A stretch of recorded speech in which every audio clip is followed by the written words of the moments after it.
नमस्कार, मी आपली शेतकरी कन्या स्वाती काळे. तर मला बऱ्याच दिवसांपासून एकच प्रश्न आहे बघा, की आपल्या पपईवर व्हायरस आलाय आणि केळीवर व्हायरस आलाय, टोमॅटोवर व्हायरस येतोय. तर ह्याचं एकच कारण आहे बघा, आपल्या जास्त खतांचा अतिरिक्त वापर होतोय. तो टाळा आणि आपल्या पिकाचं संरक्षण करा. मी तुम्हाला एक उदाहरण सांगते. जन्मलेल्या बाळाची भूक किती असते? तर दिवसाकाठी एक 4-5 चमचे असू शकते किंवा त्याच्यापेक्षा एक 5-6 चमचे तर असू शकते. पण त्याच बाळाला जर आपण ठरवलं, की आपण याला दिवसाकाठी 1 लिटर दूध पाजायचं आणि 6 महिन्यातच मोठं करायचं, तर ते शक्य आहे का? नाही.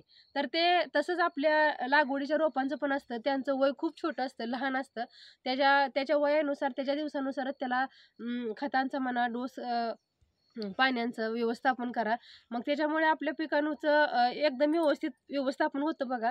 जास्त अतिरिक्त खतांचा वापर करूनच आपण आपल्या पिकांचा आणि जमिनीचा दोन्हीचा पण नाश करतोय. आणि आपल्या सर्व शेतकऱ्यांना एक वाईट सवय लागली, की कमी दिवसात पटकन मोठं पीक आणायचं. त्या आशेपोटी आपण आपल्या पिकांचं आणि जमिनीचं दोन्हीचं नुकसान करतोय आणि जास्त खर्च आपण स्वतः करून घेतोय आणि शेती आपली लॉसमध्ये घालवतोय.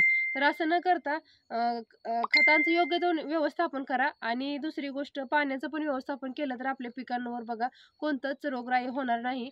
आणि 100% नव्हे 101% सांगते, की स्वतःचा अनुभव आहे याच्यानुसार आपण आपली शेती करा. इतरांचं ऐकून किंवा दुसऱ्याने सांगितलंय किंवा त्याने सोडले म्हणून आपण सोडायला जाऊ नका.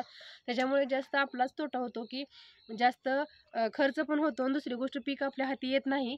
त्याच्यामुळे जास्त खर्च न करता योग्य तो व्यवस्थापन केलं, की आपलं पीक व्यवस्थित येऊ शकतं.